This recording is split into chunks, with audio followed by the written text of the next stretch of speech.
que estaba apoyado sobre una pata más que de otra. Luego ve a un leopardo que tiene 4 cabezas y ve a una bestia, que fue la que más le llamó la atención a Daniel. Gracias al Señor, ese sueño el Señor se lo interpretó y le dijo lo que significa. Por eso no tenemos que inventarnos nada. Simplemente ir a la Biblia y ver qué explicación le dio el Señor a Daniel sobre ese animal, esos animales. Y le dijo, mira, el león es Babilonia. Amén. El león es el imperio que en este momento tú conoces y gobierna toda la tierra, Babilonia. Ese imperio caería, ese imperio desaparecería con el paso del tiempo y se levantaría otro imperio, que era el imperio de los medos persas, que está tipificado o representado por el oso. Los medos persas también caerían, desaparecerían de la escena mundial y se levantaría un tercer imperio tremendamente poderoso, el imperio de Alejandro Magno, los griegos, representado con un leopardo de 4 cabezas. Y finalmente dice que ve una bestia, no es un animal normal y corriente, es algo extraño, es una bestia, es un monstruo que dice que tiene 10 cuernos y bueno, es un animal indescriptible porque ya te digo, no existe. La historia nos enseña que Alejandro Magno cuando murió no dejó descendencia. No ocupó su hijo y posteriormente el hijo de su hijo el trono, sino que Alejandro Magno murió sin dejar descendencia.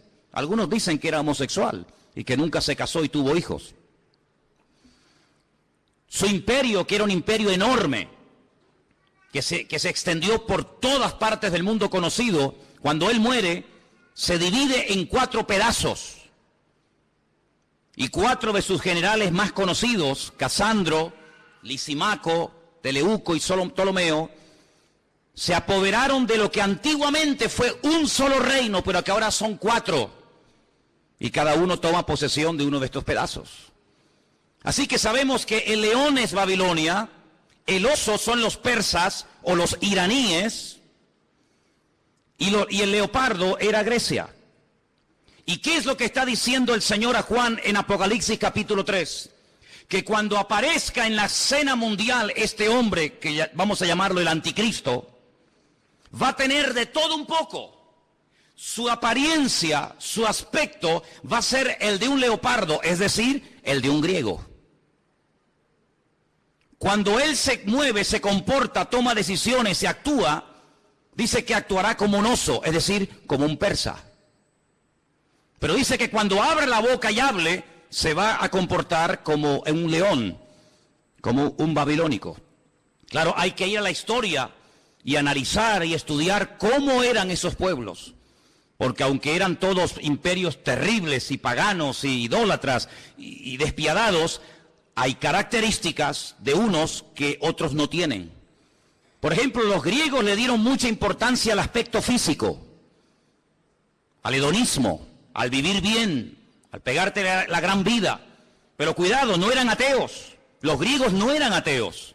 Les recuerdo que cuando el apóstol Pablo fue a Grecia, a un lugar público llamado el Areópago, donde se compartían las enseñanzas, y allí estaban los filósofos de la época, el apóstol Pablo dijo, hoy paseando por vuestra ciudad, por Atenas, he observado que ustedes los atenienses sois gente muy religiosa. No eran ateos, pero eran religiosos.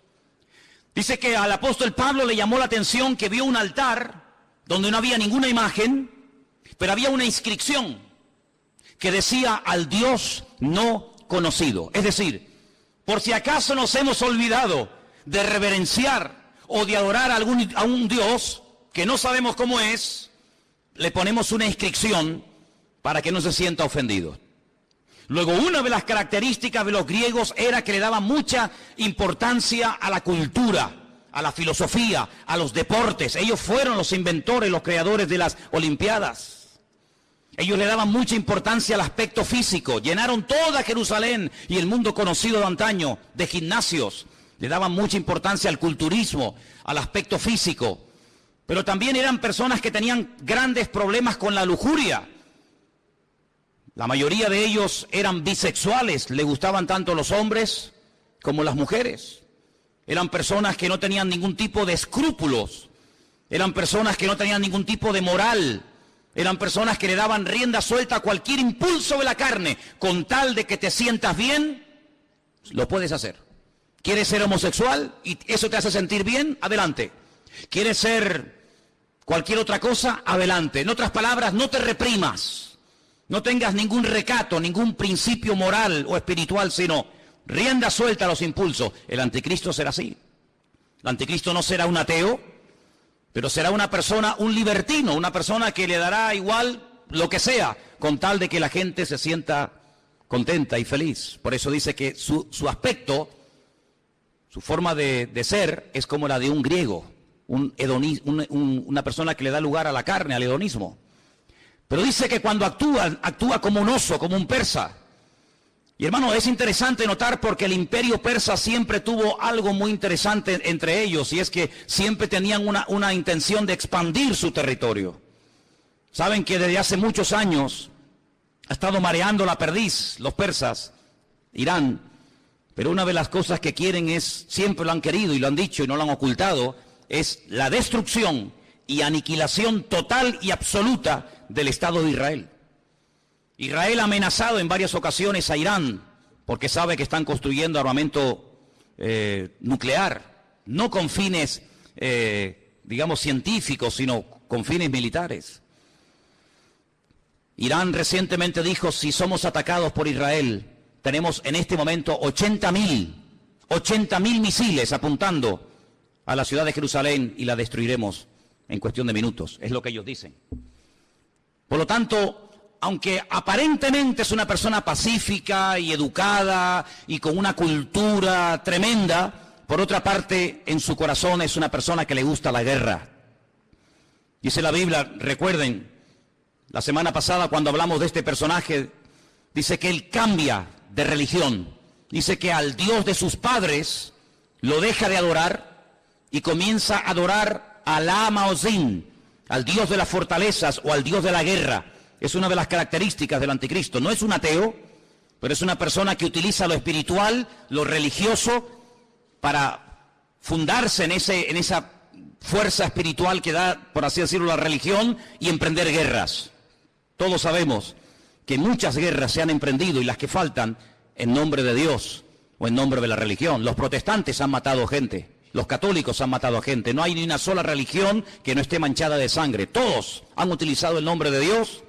Cuando la famosa guerra del Golfo, veíamos a Saddam Hussein orando para recibir fuerzas para atacar a los americanos y vencerlos, pero también veíamos en las iglesias de Norteamérica orando a los creyentes para que los soldados norteamericanos no murieran, y vemos que se mezcla todo, lo político, lo religioso, lo espiritual. Así será el anticristo, un sincretismo, una mezcla de todo, una mala utilización del nombre de Dios, utilizando a Dios para beneficios personales. Pero dice que cuando él habla como un león, es decir, será un ser arrogante. Los babilónicos, si algo tenían que les caracterizaba, era la arrogancia, la soberbia. Se creían que eran los amos, los dueños del mundo. Así será este personaje. Pero este personaje del cual hablamos la semana pasada, que es la primera bestia, la que sube del mar entre las naciones, de los pueblos, entre los gobiernos, tendrá el apoyo total y absoluto de otra bestia que vamos a ver sus características. Apocalipsis capítulo 13, versículo 11. Y fíjese en esta palabra. Después vi otra, no es la misma, es otra bestia que subía de la tierra. La primera bestia subía del mar, la segunda sube de la tierra. Tenía 2 cuernos semejantes a los de un cordero, pero cuando hablaba como un dragón. Jesús dijo en cierta ocasión que de la abundancia del corazón habla la boca. ¿Cuántos dicen amén? Su aspecto es un cordero, pero en cuanto abre la boca sale toda la basura que tiene dentro y se da a conocer lo que realmente lleva: maldad y muerte por todas partes. Dice que ejerce toda la autoridad de la primera bestia en presencia de ella. Hace que la tierra y los moradores de ella adoren a la primera bestia cuya herida mortal fue sanada. Versículo 13. También hace grandes señales, de tal manera que aún hace descender fuego del cielo a la tierra delante de los hombres. Versículo 14. Engaña a los moradores de la tierra con las señales que se le ha permitido hacer en presencia de la bestia, mandando a los moradores de la tierra que le hagan imagen a la bestia que tiene la espada, la herida de espada y vivió. Se le permitió infundir aliento a la imagen de la bestia para que la imagen hablase e hiciese matar a todo el que no la adorase. Verso 16. Hacía que a todos, pequeños y grandes, ricos y pobres, libres y esclavos, se les pusiese una marca en la mano derecha o en la frente, y que ninguno pudiese comprar ni vender sino el que tuviese la marca o el nombre de la bestia o el número de su nombre. Dice, aquí hay sabiduría. El que tiene entendimiento, dice, el que tiene entendimiento cuente el número de la bestia, pues es un número de hombre y su número es 666. Es decir, que en los últimos tiempos surgirá un nuevo orden mundial. El mundo no será como lo hemos visto hasta el día de hoy, donde cada uno hace lo que le da la gana y cada uno gobierna. No. En los últimos tiempos habrá un nuevo orden mundial dirigido y capitaneado por un presidente mundial que tendrá una fuerza militar, económica y política increíble. Y a este personaje se le conoce vulgarmente con el nombre del anticristo, el que se opone a Cristo, el que quiere suplantar la figura de Cristo. Pero tendrá a una persona que la Biblia lo llama, fíjense qué curioso, falso profeta. Si analizamos toda la Biblia, vemos que la figura de los profetas era algo muy importante. La Biblia está llena de verdaderos y auténticos profetas. Daniel, Jeremías, Isaías, Habacuc, Sofonías, Malaquías, cientos de buenos profetas. ¿Qué era un profeta? Un profeta era un hombre de carne y hueso, como cualquiera de nosotros, con una comunión con el Señor tremenda, que a través de sueños o de visiones o por voz audible recibía mensajes del Eterno, recibía mensajes del Señor para transmitirlos al pueblo de Israel, para que de esa manera el pueblo no pecara, para que de esa manera el pueblo no terminara adorando a otros dioses, para que el pueblo supiera en todo momento lo que tenía que hacer y lo que no tenía que hacer. Un profeta era una bendición para el pueblo. ¿Por qué? Porque era el nexo que unía al pueblo con Dios y a Dios con el pueblo. Era la persona que hacía la función de la boca de Dios. Cuando Dios quería decirle algo al pueblo, hablaba a través del profeta. Pero dice la Biblia, y la Biblia está llena de ejemplos de falsos profetas.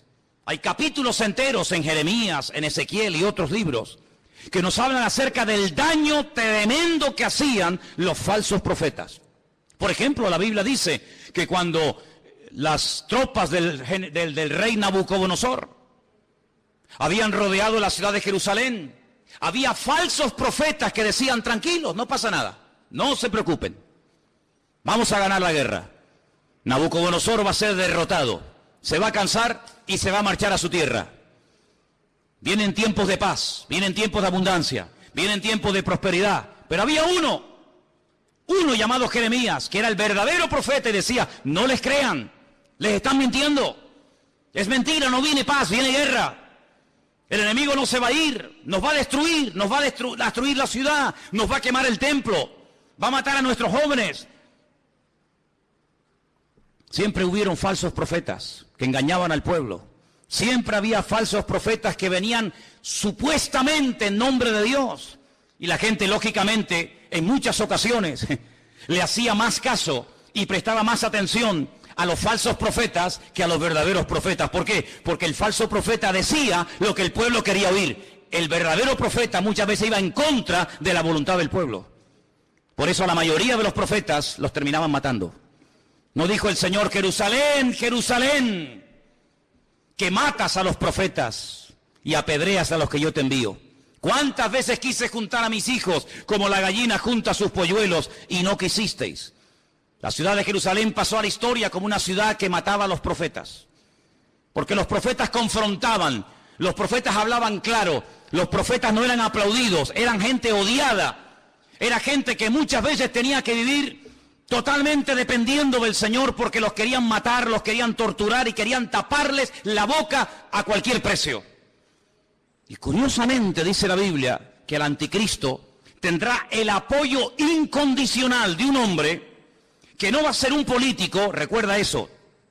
El falso profeta no será un político, será una persona que se encargará fundamentalmente de 4 cosas. Primera, lo hemos leído, versículo 12, hará todo lo posible para que todas las naciones de la tierra reconozcan la autoridad y se sometan a la autoridad del anticristo.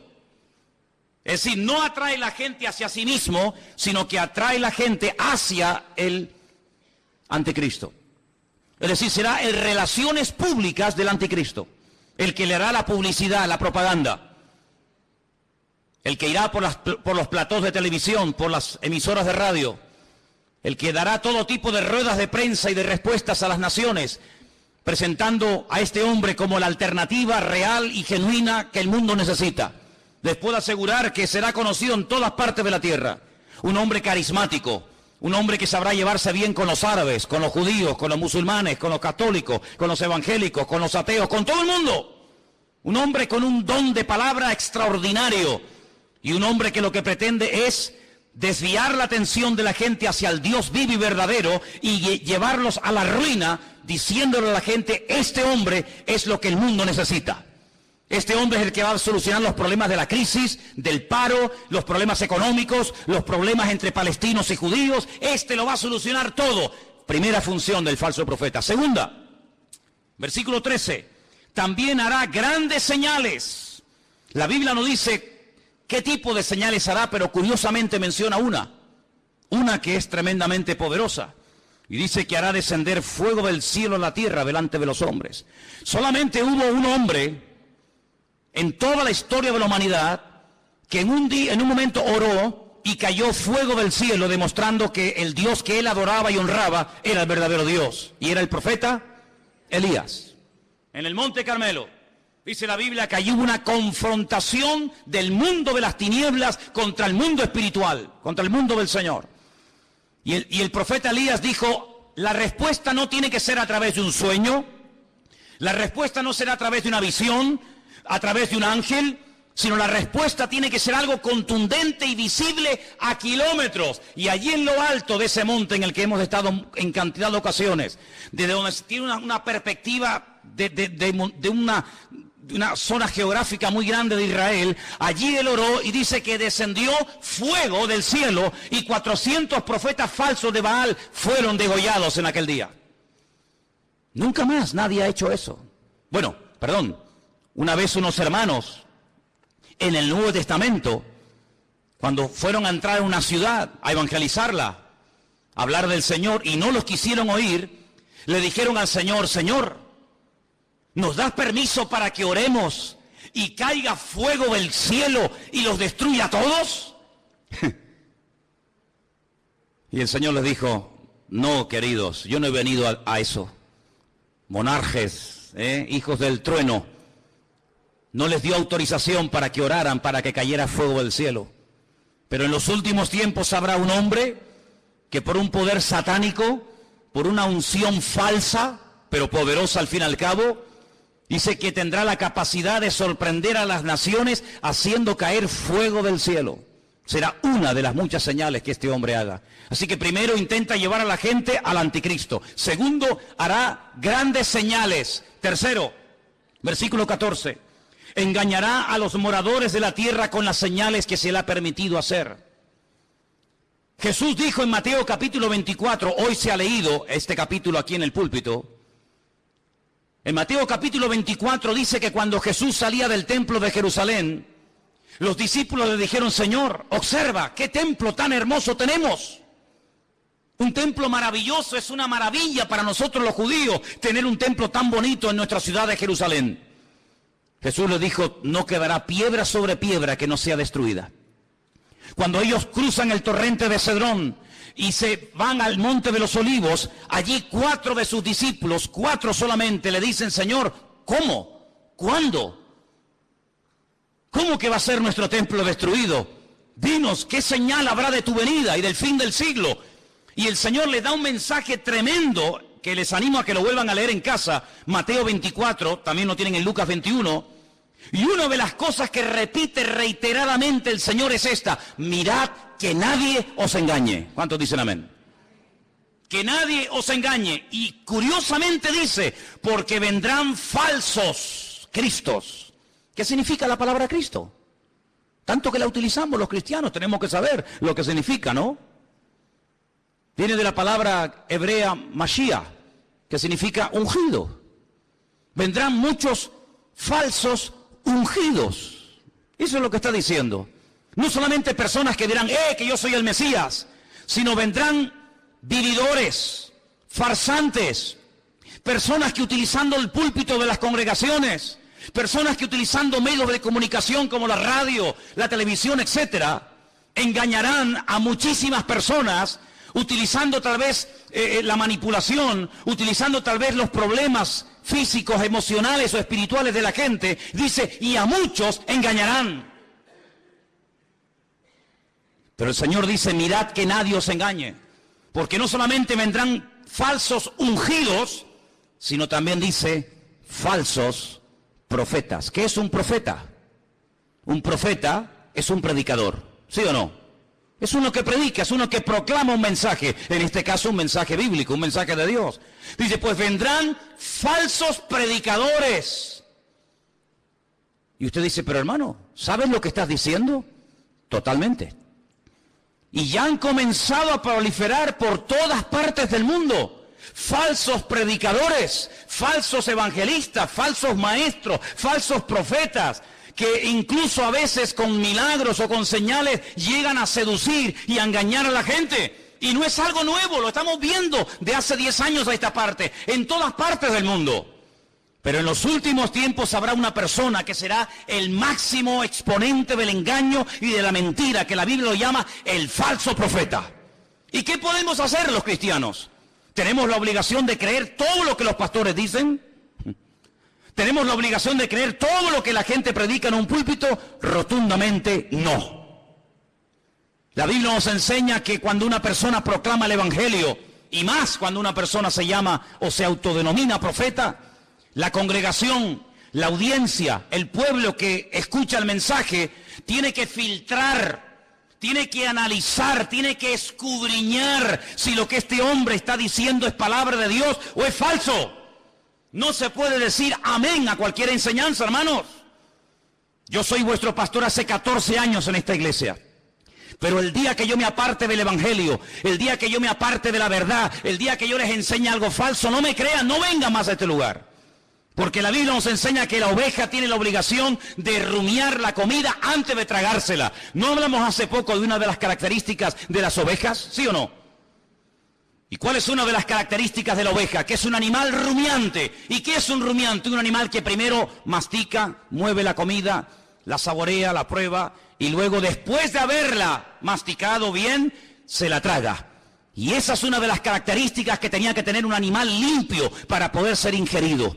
El Señor dijo que tenga pezuña y que sea rumiante. Y el Señor quiere que tú seas, permíteme la palabra, un rumiante. Una persona que diga, un momento, te he oído, he prestado atención, he tomado buena nota. Perfecto. Déjame analizar a través de las Escrituras si lo que tú hoy nos has enseñado, si la palabra que nos has traído es bíblica o es mentira y es falsa.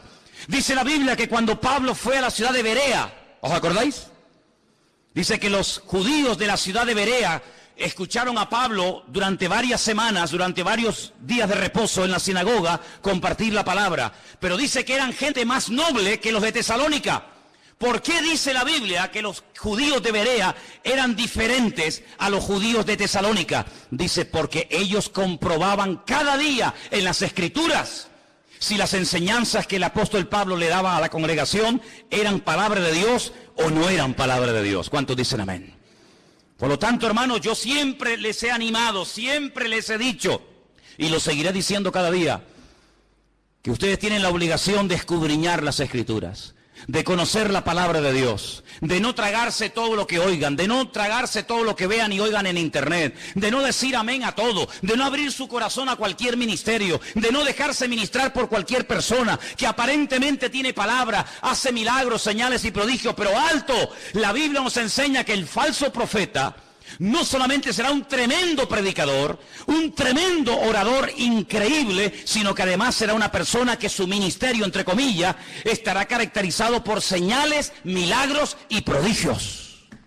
¿Qué te parece? Pero ¿sabe qué?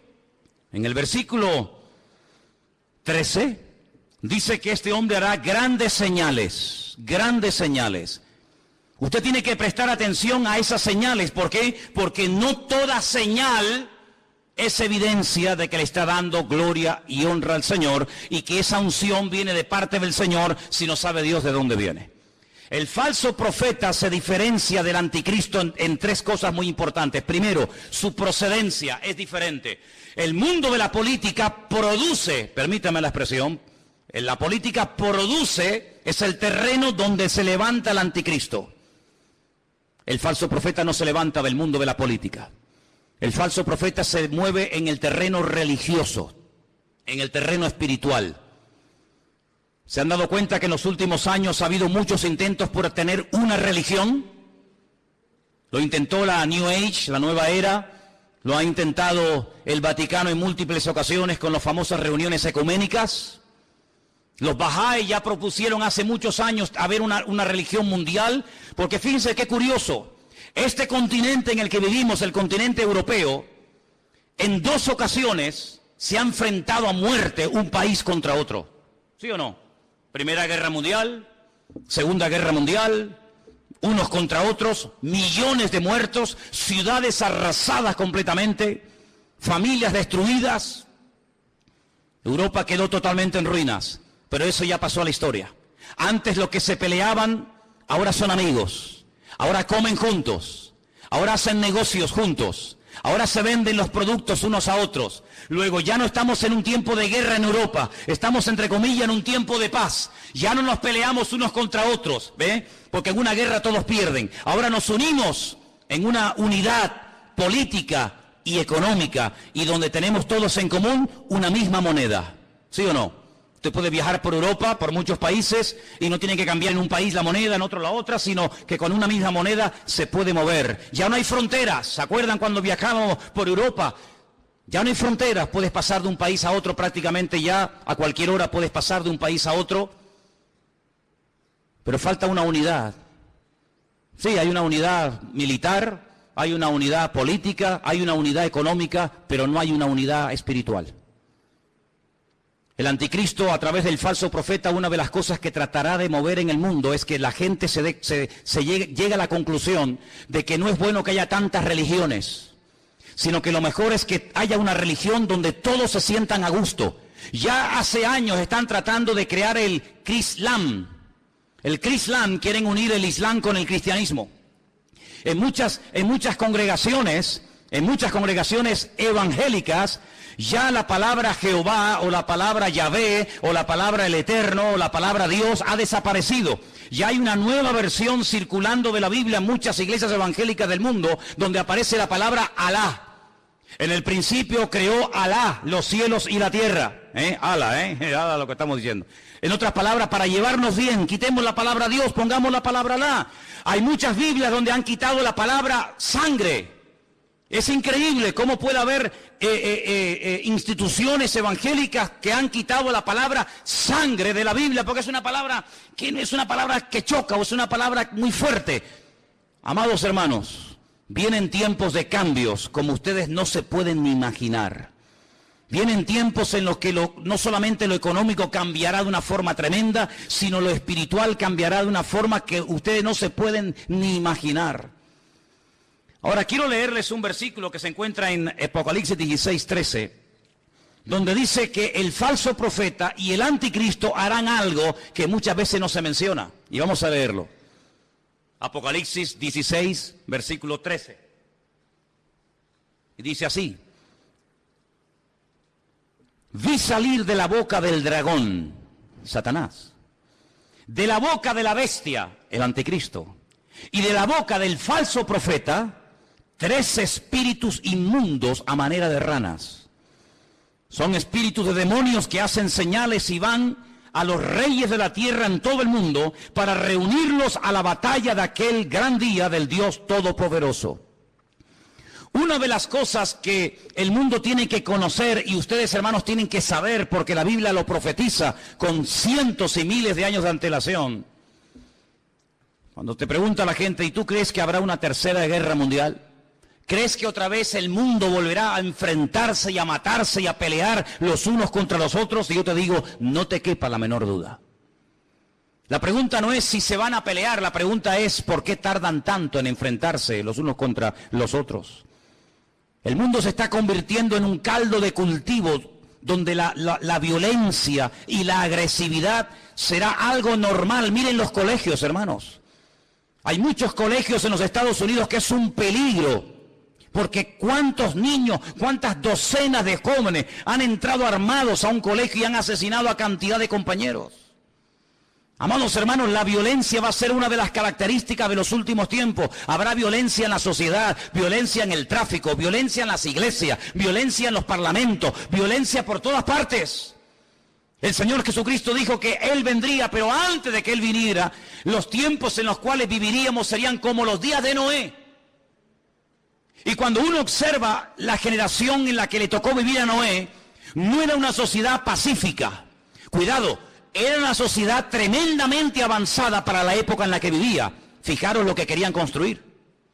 En la época de Noé se quiso construir el edificio más alto del mundo, un zigurat, una torre que llegara al mismo cielo, a la misma presencia de Dios, con el objetivo de demostrarle a Dios que a través de la tecnología de la época, el hombre era capaz de desafiar al mismo Dios y de llegar a su presencia no a través del medio establecido por Dios, sino a través del medio de la mente humana.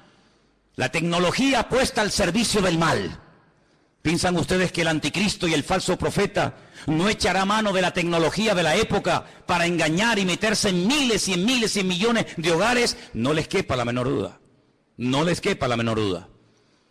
Así que en los tiempos de Noé, no fue como en los tiempos del diluvio. Pero fue en los tiempos del diluvio, no fue como en los tiempos de la Torre de Babel. En los tiempos de la Torre de Babel, la Biblia nos enseña que Dios no destruyó a la humanidad, sino que la separó y la confundió. ¿Por qué? Porque habían aprendido un secreto tremendo. ¿Cuál fue? La unidad. Se unieron para lo malo.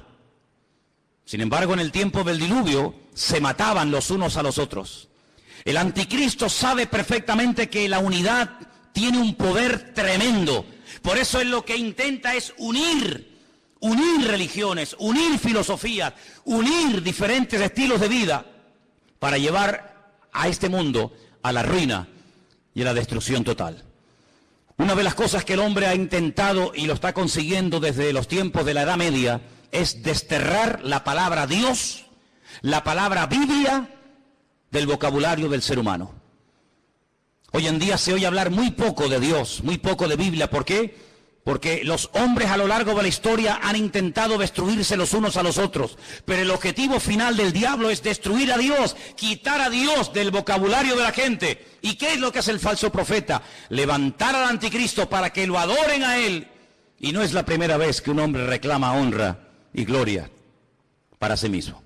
No es la primera vez que un César, que un faraón o que cualquier persona ha intentado levantarse más alto que Dios y matar y asesinar a todas aquellas personas que no lo apoyan y no lo reconocen. Una de las cosas que hará el falso profeta es algo tremendo. Dice que marcará, sellará a la gente. Ahora, esto no es nada nuevo. Si ustedes leen esta noche tranquilamente en casa el capítulo 9 de Ezequiel, recuerden, Ezequiel capítulo 9, ustedes se van a dar cuenta que el Señor, antes de ir a la ciudad de Jerusalén y permitir que las tropas enemigas la destruyeran, Él dijo, ponle una marca a mis hijos en la frente y en la mano. Para marcar, hacer una diferencia entre el que cree y en el que no cree, el que es mío y el que no es mío. Y dice la Biblia que marcaban a la gente en las manos. El anticristo, el diablo, que es un imitador de la obra de Dios, lo que intentará es marcar a la gente como si fueran animales. Ya hablamos la semana pasada.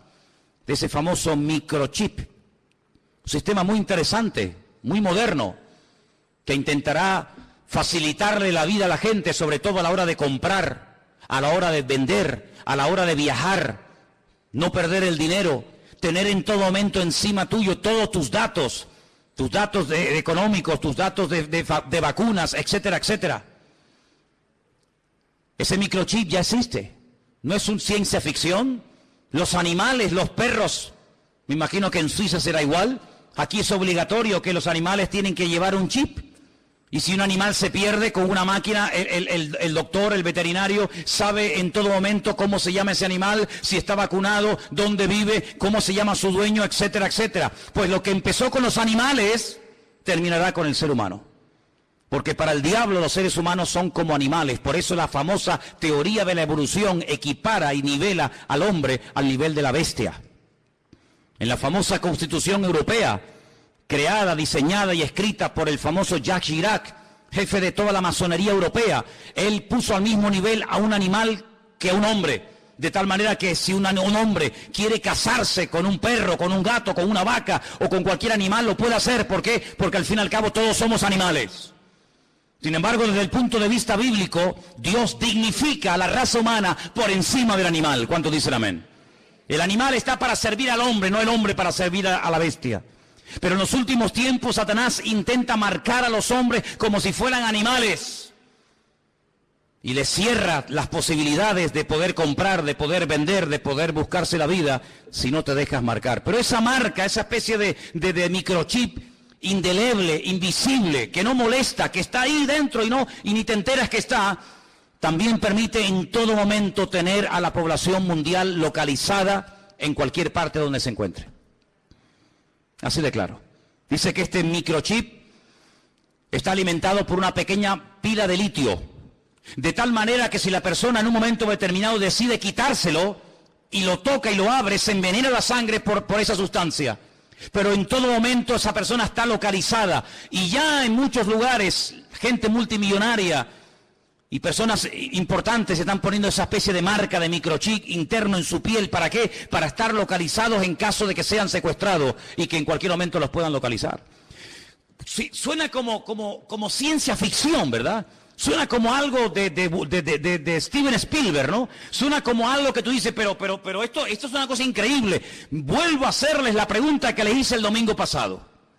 ¿Cómo hace 2000 años un hombre llamado Juan, pescador de Galilea, un hombre que no fue a la universidad, ni tuvo en sus manos nunca un ordenador, ni tuvo nunca en sus manos un móvil, ni toda la información que tú y yo podemos tener ahora mismo?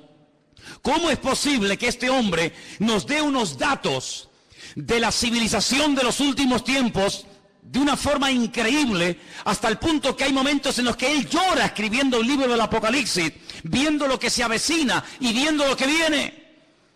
Es el hombre que dice que en los últimos tiempos el famoso río Éufrates se secará para que millones de soldados vengan desde el norte, casi diríamos como que en línea recta, y se den cita en el valle de Jezreel, en la zona de Megiddo, para llevar a cabo la gran batalla, la famosa batalla del Armagedón.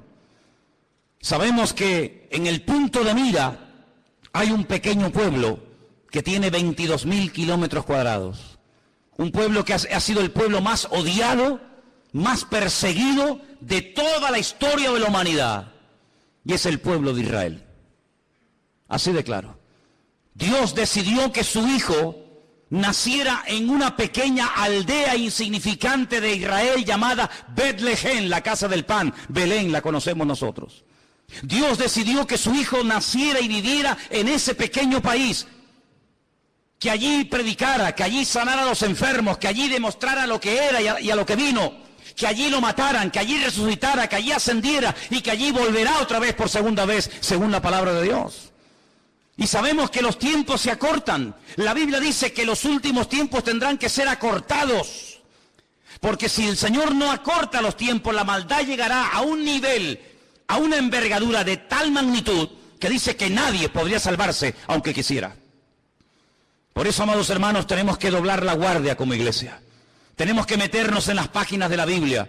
Tenemos que conocer lo que dice la palabra de Dios acerca de los últimos tiempos. No dejarnos engañar, no dejarnos seducir, no dejarnos atraer por cosas que aparentemente son muy atractivas, muy bonitas y maravillosas, pero que su fin, dice la Biblia, pueden ser caminos de muerte. Analice todo lo que oye. Analice a la luz de la palabra de Dios todo lo que escucha. Porque la palabra de Dios nos enseña que los últimos tiempos serán tiempos de engaños, tiempos de falsas profecías, tiempos de falsos milagros. Ahora bien, la gente está tan necesitada, tan desesperada, que se agarrarán a un clavo ardiendo con tal de salir de su desesperación.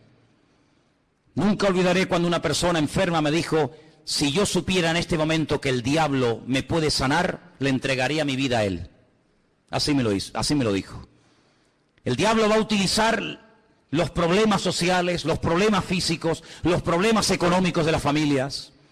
El diablo sabe perfectamente que hay un vacío en la sociedad que nada ni nadie logrará llenar jamás. Puedes tener mucho dinero, puedes viajar por el mundo entero, puedes tener la mejor casa de la tierra, puedes tener y tener y tener. Pero el Señor Jesucristo no solamente te ha creado para que llegues a tener ciertas y determinadas cosas en la vida, sino que el Señor nos ha creado con sus manos para que seamos su pueblo y estemos en plena comunión con Él. ¿Cuántos dicen amén? Por eso, amados hermanos, cuando ustedes escuchen a alguien, cuando ustedes oigan a alguien, cuando ustedes observen a alguien, háganse la siguiente pregunta. ¿A quién está levantando este hombre? ¿A quién intenta glorificar? ¿Hacia quién intenta desviar la atención? ¿Hacia él mismo? ¿O lo que intenta esta persona es levantar en alto el nombre que es sobre todo nombre, el nombre de Jesús, para que la gente adore al Rey de Reyes y al Señor de los Señores? Esa es una de las características de un verdadero hombre de Dios y de un verdadero cristiano y cristiana. Una persona que no intenta llamar la atención sobre sí mismo, sino que emplea